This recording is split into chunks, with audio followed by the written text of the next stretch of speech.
Good morning, everyone, and welcome to Path of Algebra. Your journey to mastering algebra starts here.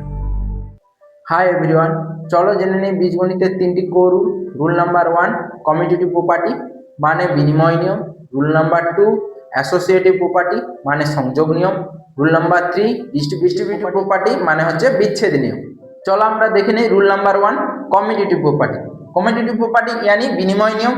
বিনিময় নিয়ম কি বলে, যদি a plus b হয় তাহলে b প্লাস a ও সমান হবে। a plus b equals to b plus a।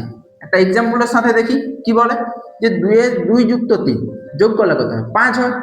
আবার 3 যুক্ত 2 যদি যোগ করি, বিনিময় স্থান পরিবর্তন করে দিচ্ছি, সেটাও কি হয় 5 হয়। 3 এর সঙ্গে 2 যোগ করলে 5 হয়। তাহলে আমরা বলতে পারি যে 2 প্লাস 3 ইকুয়ালস টু 3 প্লাস 2। এটাই বলছে বিনিময় নিয়ম। আর বিনিময় নিয়ম কিসের ক্ষেত্রে হয়, গুণের ক্ষেত্রে হয়। গুণ কি a ইন্টু b যদি হয় তাহলে কি হবে b ইন্টু a হবে। তাহলে a ইন্টু একটা উদাহরণ দেখি, যে 2 এর সঙ্গে 3 গুণ করলে কত হয় 6। আবার 3 এর সঙ্গেও যদি 2 গুণ করি তাও কি হয় 6 হয়। তাহলে যেহেতু এই দুটো সমান তাহলে এটা কি হয় বিনিময় নিয়ম মেনে চলে আসে। তাহলে আমি বলতে পারবো যে 2 ইন্টু 3 ইকুয়ালস টু 3 ইন্টু 2। তাহলে আমার বিনিময় নিয়ম মেনে চলে। কে কে মেনে চলে, যোগ আর গুণ। কে কে মানেনি, বিয়োগ আর ভাগ। তাহলে কিভাবে বিয়োগ আর ভাগ মানেনি চলো দেখে নিই। তাহলে আমরা কি, তাহলে যদি মানতাম আমি তাহলে একটা উদাহরণ দিয়ে দেখি। 3 মাইনাস 2, 3 থেকে 2 বাদ দিলে কত হয় 1 হয়। আবার তাহলে কি আমাদের 2 মাইনাস 3টাও একই হওয়ার কথা, 2 থেকে 3 বাদ দিলে কত হয় মাইনাস 1 হয়। তাহলে 3 minus 2 not equals to 2 minus 3। এই দুটো সমান নয়, 1 আর মাইনাস 1 তো সমান নয়। অতএব তাহলে এটা কি হয় বিনিময় নিয়ম মেনে চলেনি।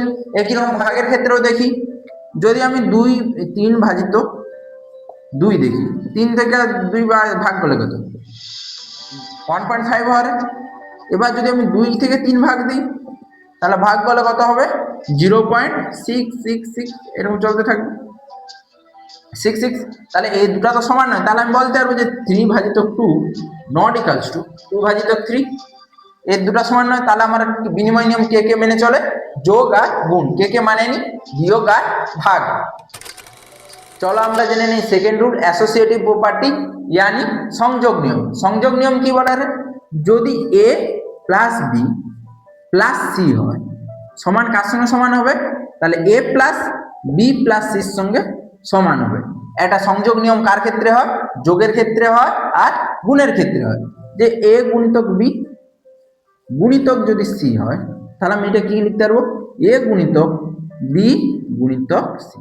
সংযোগ নিয়ম আর বিনিময় নিয়ম দুটো একই রকম, দুটো যোগের ক্ষেত্রে কাজ করে কিন্তু ভাগ আর বিয়োগের ক্ষেত্রে কাজ করে। এক্সাম্পলটা দেখি, 2 প্লাস 3 যুক্ত 4 যোগ করলে 2 5,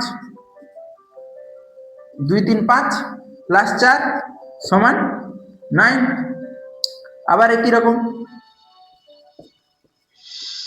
4 3 7, 2 যুক্ত 7 সমান 9। তাহলে যেহেতু এই দুটো সমান তাহলে আমি এটা বলতে পারবো এটা অ্যাসোসিয়েটিভ প্রপার্টি মানে সংযোগ নিয়ম মেনে চলে। যেহেতু সমান হচ্ছে যোগের ক্ষেত্রে আর গুণের ক্ষেত্রে একই হবে, তার জন্য এই দুটো কি হলো অ্যাসোসিয়েটিভ প্রপার্টি। আর কি কি মেনে চলে না, বিয়োগ আর ভাগ। তাহলে একটা বিয়োগের ক্ষেত্রে দেখি 3 মাইনাস 2 মাইনাস 1। এখানে তাহলে এটা কি হবার কথা, এর মানটা আগে দেখে নিই, যে 3 থেকে 2 বাদ দিলে 1, 1 মাইনাস 1 ইকুয়াল টু 0। তাহলে আমার কি বলি বিপরীতটা সমান হবে, তাহলে 3 মাইনাস 2 মাইনাস 1, তাহলে 3 মাইনাস 2 থেকে 1 বাদ দিলে 1 সমান 2। তাহলে একটা কি আসে রে, শূন্য আসে রে, আর একটা কি আসে রে, 2 আসে রে। তাহলে এর ক্ষেত্রে কি সংযোগ নিয়মটা মাইনাস চিহ্ন মেনে চলে না বা বিয়োগ চিহ্নটা মেনে চলে না। তাহলে সংযোগ নিয়মের ক্ষেত্রে বিয়োগ আর ভাগ এটা মেনে চলেনি, মেনে চলে কে, যোগ আর গুণ। চলো আমরা জেনে নেই রুল নাম্বার 3 ডিস্ট্রিবিউটিভ প্রপার্টি यानी বিচ্ছেদ নিয়ম। বিচ্ছেদ নিয়ম কি বলে রে, যদি a গুণিতক b প্লাস c হয়, যদি a গুণিতক b প্লাস c হয় তাহলে কি হবে a গুণিতক b প্লাস a গুণিতক c ডিস্ট্রিবিউট হয়ে যাবে। এটা ভেঙে একবার b সঙ্গে গুণ আর একবার c সঙ্গে গুণ হয়। তাহলে এটাই হচ্ছে বিচ্ছেদ নিয়ম, দুটাকে আলাদা করে দেয়। তাহলে আমার বিচ্ছেদ নিয়ম কি বলে রে, যদি a গুণিতক b প্লাস c হয় তাহলে কি হবে, এ গুণিতক বি প্লাস এ গুণিতক সি হবে। একবার তাহলে এটা বির সঙ্গে গুণ হবে, একবার এটা সির সঙ্গে গুণ হবে।